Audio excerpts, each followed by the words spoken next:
What's up for July? Mars and Venus go their separate ways. Saturn cruises with a dusty young star, and it's prime time for the Milky Way. You'll find Venus and Mars in the west after sunset throughout July. The pair moved ever closer in the sky during June, and they begin July appearing quite near to each other, but it's time for them to part company. You'll notice them trending lower as the month goes on, with Venus in particular being noticeably lower each night. During the second week of July, reddish-colored Mars will appear very close to the blue-white star Regulus. Mars is quite distant from Earth right now and appears at its dimmest for the year in July and August. This month it appears at about the same brightness as Regulus, and you should easily be able to see the difference in their color with your eyes or a pair of binoculars. They're closest together on July 9th and 10th. And on the 20th, the Moon will pass through, appearing just next to Mars. Mercury also pops up quite low in the sky in the second half of July for those with views of the horizon.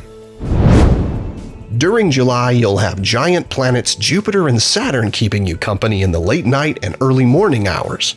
And notably, you'll find Jupiter shining brightly beneath the crescent moon on the morning of July 11th. Now, Jupiter appears quite a bit brighter than Saturn, and it's not just because Jupiter is a little bigger. See, the farther away something is in space, the fainter it tends to be, and Saturn's certainly farther away from Earth than Jupiter. But it's also farther away from the Sun, and being more distant means it receives much less sunlight than Jupiter to begin with. So it's the combination of being both farther from the Sun and farther from Earth that makes Saturn appear so much fainter. Now, Saturn cruises across the sky with bright star Fomalhaut in July.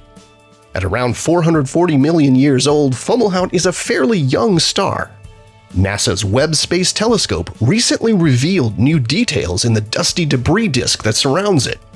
Webb showed that there's much more structure in the disk than was previously known, with 3 distinct belts made of debris from collisions of larger bodies, probably not unlike the asteroids and comets in our own planetary system.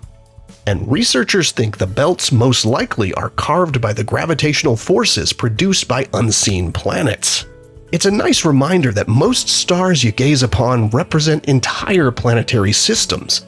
Each one is a sun, and most have a family of worlds in orbit around them.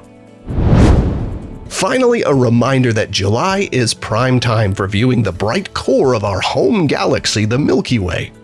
The Milky Way core is visible looking toward the south in July as a faint diagonal band of light as soon as it's fully dark. Packed with enormous numbers of stars along with dark clouds of dust, you can view its faint glow with your own eyes from locations away from bright urban centers. So if you have the opportunity to go camping or skywatching away from the city, it's truly one of the most awe-inspiring sights of the night sky and not to be missed. Here are the phases of the moon for July. Stay up to date with all of NASA's missions to explore the solar system and beyond at nasa.gov. I'm Preston Dykes from NASA's Jet Propulsion Laboratory, and that's what's up for this month.